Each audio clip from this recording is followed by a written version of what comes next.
When starting a new tank, you need to let it cycle first before you add too many fish.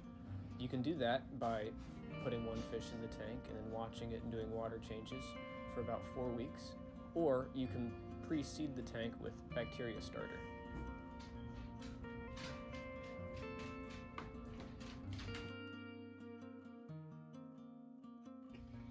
Got a whole bunch of fish in here and a whole bunch of plants. As you can see. So tell me about these fish that are all schooling together. That must be called schooling fish, right? Uh-huh. These are the dwarf neon rainbow fish. And we have, what are these right here, these with the blue line? These are the neon tetras. And who is, where is he? Here he is. And that is my powdered blue dwarf Gourami. Look at the Gourami, he's coming in, he looks beautiful. Oh yeah. And what's this on this branch up here? This plant?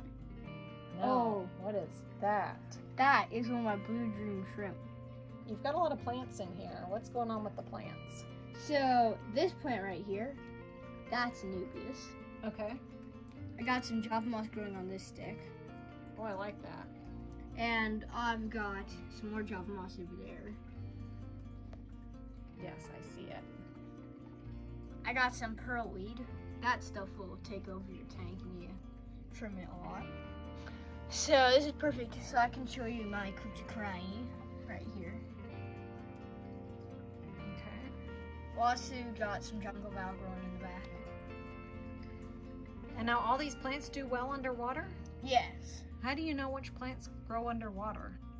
because you usually buy them underwater. So you buy them at a pet store? Yep. Okay, that's good to know. See up here, you've got some dragon's tongue, which can grow under the water, which has its roots underneath the water. It has its leaves up above, so you get some of that riparian growth. And it's a really pretty plant. That is pretty. And right here, see if we can get him on camera. No, let's get this guy instead.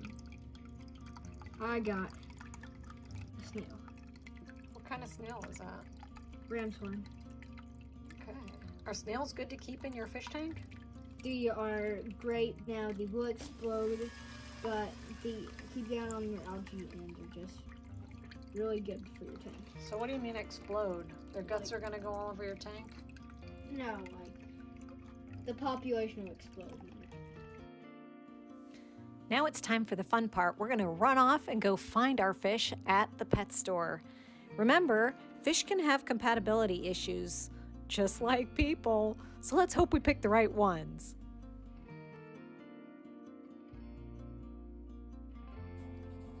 So when you get a plant from a store, it's usually going to come in a pot like this, and you're going to have to get all of that rock wool off of it. You don't want it getting in your tank because anything that was in that pet store will want to cling to that wool. So you squeeze the pot a little bit, and that compacts it, and then just peel it apart. It usually comes off in layers pretty easily.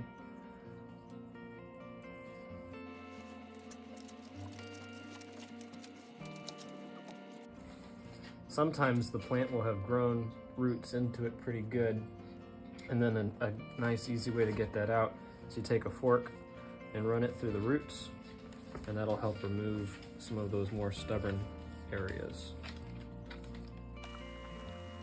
Then, once you've removed most of that, it's ready to go in the tank. Now this isn't a Nubius species, so it can grow as an epiphyte, which means you don't have to plant it in the soil. It can be put on a piece of wood or a rock in your tank.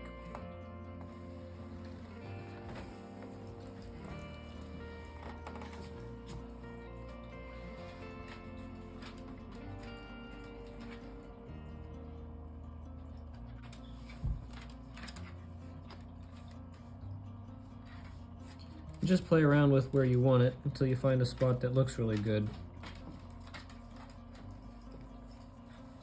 When you get fish from a pet store, it's not a good idea to put them directly into your fish tank. You should let them water acclimate so that the temperature of the water is the same as the temperature in the tank. good way to do this is just to float the bags for a couple of minutes before letting them in.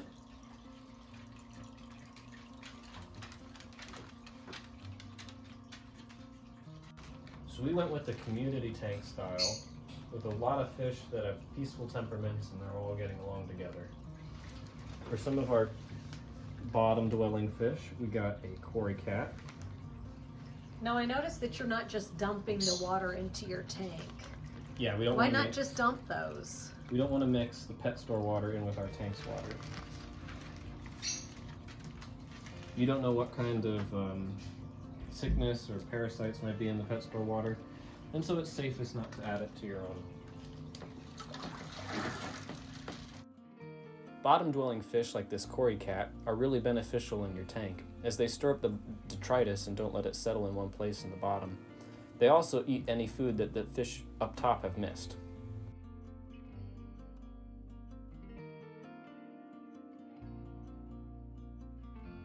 Looking at our tank now, we're all really happy with the decisions we made about the fish that we chose. Everyone's getting along together, and the plants look really great. We know that at any time we can move things around and make adjustments and add more things as the tank allows. This has been a really fun build. Join us next week because Wilderness Will is back!